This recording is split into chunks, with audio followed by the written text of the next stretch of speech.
মুসাহাটা সরকারি প্রাথমিক বিদ্যালয় সহকারী শিক্ষক। আমার বাড়িও এই নদী ভাঙন থেকে 100 মিটার দূরে। আমরা আজকে দীর্ঘদিন যাবৎ সেই 30 বছর যাবৎ এই নদী ভাঙনের শিকার। আমাদের এই চর অঞ্চলের মানুষ একখান থেকে ভেঙে আরেক জায়গায় গেছে, তার এক জমি ভাঙার পরে সে পিছনের জমিতে গেছে। এখন আমাদের যে পরিস্থিতি দাঁড়িয়েছে যে আমাদের আর পিছনে যাওয়ার কোনো সুযোগ নাই। যে বিগত দিনে আমাদের এই নদী শাসন নিয়ে আমাদের সাথে অনেক ছিনিবিনি খেলা হয়েছে, আমরা অনেক মিথ্যা আশ্বাস পেয়েছি, আমরা যখন তখন শুনেছি যে নদী শাসনের জন্য অনেক টাকা পয়সা এসেছে, কিন্তু দুঃখের বিষয় একটা সময় পার হওয়ার পরে আমরা আর সেই টাকার কোনো হদিস পাইনি। কাকা এই জায়গায় আমরা ভাঙতেছি, আজ ধরেন যে 4 ভাঙা দিচ্ছি, ভাঙা দিয়া আমার ছেলে ফেলে যাই পড়েছে দেখে এখন আমাকে আর যাওয়ার কোনো কায়দা নাই।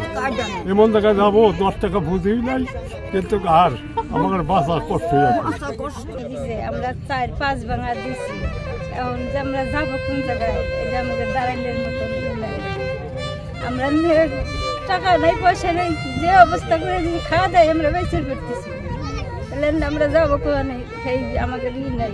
নদীটা শাসন করে দিলে আমরা যাতে একটু আশ্রয় পাই, এইটাই আমরা চাই, এইটাই বাইছে থাকতে। নদীটা শাসন করে দিলে আমরা একটু থেকে পারি।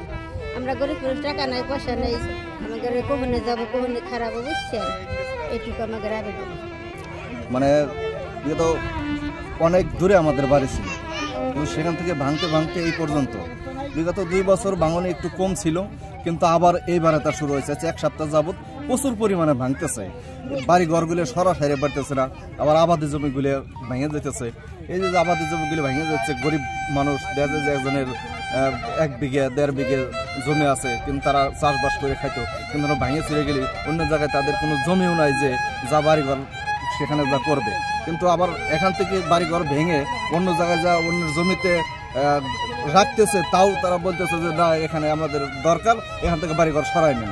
কিন্তু এখন যাবো কোনে আমরা, আমাদের যাওয়ার জায়গা নাই।